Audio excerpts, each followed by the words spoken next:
পৃথিবীর প্রথম ইঞ্জিনিয়ার কে জানেন? আপনি ঠিকই আন্দাজ করেছেন। আমি কার কথা বলছি? হ্যাঁ, আমি দেবশিল্পী বিশ্বকর্মার কথাই বলছি। কিন্তু কেন তাকে দেবশিল্পী বা পৃথিবীর প্রথম ইঞ্জিনিয়ার বলা হয় জানেন কি? আসুন, বিশ্বকর্মা পূজার প্রাক্কালে আমরা সে বিষয়েই আজ কয়েকটি কথা আলোচনা করব। নমস্কার, আমি বর্ণালী। আপনারা আছেন দি ইটার্নাল স্কাই, অনন্ত আকাশের মাঝে, আর নিজের মাঝেও আকাশকে রাখুন। সঙ্গে বলবো, আমাদের অনুষ্ঠান ভালো লাগলে লাইক, শেয়ার ও কমেন্ট করুন এবং চ্যানেলটিকে সাবস্ক্রাইব করে সঙ্গে থাকুন। আসুন ফেরা যাক মূল আলোচনায়। হিন্দু ধর্মে বিশ্বকর্মাকে সমস্ত নির্মাণ শিল্পের দেবতা হিসাবে গণ্য করা হয়। কথিত আছে বিশ্বকর্মা হলেন স্বর্গলোকের সর্বশ্রেষ্ঠ স্থপতি ও ভাস্কর। ধর্মীয় শাস্ত্রানুযায়ী বিশ্বকর্মা হলেন দেবগুরু বৃহস্পতির বোন যোগসিদ্ধা ও অষ্টম বসু প্রভাসের সন্তান। আবার পুরাণ মতে এও বলা হয়ে থাকে ব্রহ্মার নাভিমূল থেকে সৃষ্টি হয়েছিলেন বিশ্বকর্মা। উন্নত ভবিষ্যৎ নিরাপদ কাজের পরিস্থিতি এবং নিজেদের দক্ষতা বৃদ্ধির মাধ্যমে সর্বোপরি নিজ নিজ ক্ষেত্রে সাফল্যের জন্য প্রার্থনা করে বিভিন্ন ধরনের পেশার মানুষ বিশ্বকর্মার পুজো করেন। ভাদ্র মাসের সংক্রান্তি তিথিকে কন্যা সংক্রান্তি বলা হয়। পুরাণ মতে এই তিথিতেই বিশ্বকর্মার জন্ম হয়। হিন্দু ধর্মে সব দেবদেবীর পুজোর তিথি স্থির হয় চন্দ্রের গতি প্রকৃতির উপর ভিত্তি করে। শুধুমাত্র বিশ্বকর্মা পুজোর তিথি স্থির করা হয় সূর্যের গতি প্রকৃতির উপর নির্ভর করে। এই নিয়ম অনুসারে সূর্য যখন সিংহ রাশি থেকে কন্যা রাশিতে প্রবেশ করে তখন উত্তরায়ণ শুরু হয়। এই সময়ই দেবতারা নিদ্রা থেকে জেগে ওঠেন এবং বিশ্বকর্মার পূজার আয়োজন শুরু করা হয়। পুরাণ মতে ব্রহ্মাপুত্র বিশ্বকর্মা গোটা বিশ্ব ব্রহ্মাণ্ডের নকশা তৈরি করেছিলেন।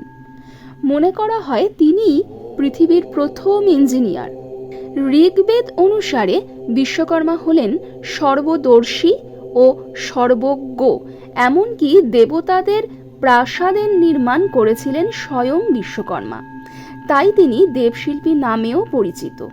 শ্রীকৃষ্ণের রাজধানী পবিত্র দ্বারকা শহরটি নির্মাণ করেছিলেন বিশ্বকর্মা। পুরীর বিখ্যাত জগন্নাথ মূর্তিও তিনি নির্মাণ করেছিলেন। এছাড়াও রামায়ণে বর্ণিত লঙ্কা নগরী, পাণ্ডবদের মায়াসভা, ব্রহ্মার পুষ্পক রথ নির্মাণ করেছিলেন তিনি। স্বর্গের দেবতাদের গমনাগমনের জন্য বিভিন্ন বাহন, দেবপুরী ও বিষ্ণুর সুদর্শন চক্র, শিবের ত্রিশূল, কুবেরের অস্ত্র, ইন্দ্রের বজ্র, কার্তিকের শক্তি সহ দেবতাদের জন্য বহু কল্পিত অস্ত্রের স্রষ্টা স্বয়ং বিশ্বকর্মা। ভক্তরা বিশ্বাস করেন বিশ্বকর্মাই এই বিশ্বের সব কর্মের সম্পাদক। তিনি সব ধরনের শিল্পের প্রকাশক। শিল্পবিদ্যায় বিশ্বকর্মার রয়েছে একচ্ছত্র অধিকার। তিনি নিজেই চতুষ্ষষ্ঠী কলা, স্থাপত্য বেদ এবং উপবেদের প্রকাশক। কথিত আছে তাকে স্বর্গীয় ছুতারও বলা হয়। এজন্যেই মূলত কারখানা, শিল্প প্রতিষ্ঠান, দোকান এবং যন্ত্রপাতি আছে এরকম সব স্থানেই বিশ্বকর্মার পূজা হয়। মনে করা হয় বিশ্বকর্মা পূজার দিন কোনো শিল্পকর্ম করা অশুভ। তাই এদিন কারিগররা সমস্ত যন্ত্রপাতি বিশ্বকর্মার নামে সমর্পণ করে এগুলি ব্যবহার থেকে বিরত থাকেন। শুধু কলকারখানা শিল্পক্ষেত্র নয়, অনেক বাড়িতেও বিশ্বকর্মা পূজা করা হয়। এই বিশেষ দিন পুজোর পর রকমারি খাওয়া দাওয়ায় মেতে ওঠেন সকলে। বিশ্বকর্মা পূজার দিন সমবেতভাবে ঘুড়ি ওড়ানোর রীতি রয়েছে। এছাড়াও এই পুজোর আগের দিন পশ্চিমবাংলার আদি বাসিন্দারা অর্থাৎ এদেশীয়রা সারা রাত জেগে রান্না পূজা করেন। এটিও বাঙালিদের একটি জনপ্রিয় পার্বণ। ঋগ্বেদ অনুযায়ী তিনি পরম সত্যের প্রতিরূপ এবং সৃষ্টি শক্তির দেবতা। উক্ত গ্রন্থে তাকে সময়ের সূত্রপাতের প্রাক অবস্থা থেকে অস্তিত্বমান স্থপতি তথা ব্রহ্মাণ্ডের দিব্য স্রষ্টা বলে উল্লেখ করা হয়েছে। বিষ্ণুপুরাণ মতে প্রভাসের ঔরসে বৃহস্পতির ভগিনীর গর্ভে বিশ্বকর্মার জন্ম হয়। বেদে পৃথিবীর সৃষ্টিকর্তাকে বিশ্বকর্মা বলা হয়েছে। বিশ্বকর্মা মূলত সৃষ্টি শক্তির রূপক নাম। সেই অর্থে ইনি পিতা, সর্বজ্ঞ দেবতাদের নামদাতা। ইনি সর্বমেধ যজ্ঞে নিজেকে নিজের কাছে বলি দেন। ইনি বাচস্পতি, মনোজপ, বদান্য, কল্যাণকর্মা বিধাতা। ঋগ্বেদের মতে ইনি সর্বদর্শী ভগবান। বিশ্বকর্মা পূজা বা বিশ্বকর্মা জয়ন্তী হচ্ছে একটি হিন্দু ধর্মীয় উৎসব। হিন্দু স্থাপত্য দেবতা বিশ্বকর্মার সন্তুষ্টি লাভের আশায় এই পূজা করা হয়। তাকে স্বয়ম্ভু এবং বিশ্বের স্রষ্টা হিসেবে বিবেচনা করা হয়। দেবশিল্পী বিশ্বকর্মার হাতে দাড়িপাল্লা দেখা যায়। দাড়িপাল্লার দুটি পাল্লা জ্ঞান ও কর্মের প্রতীক হিসাবে ধরা হয়।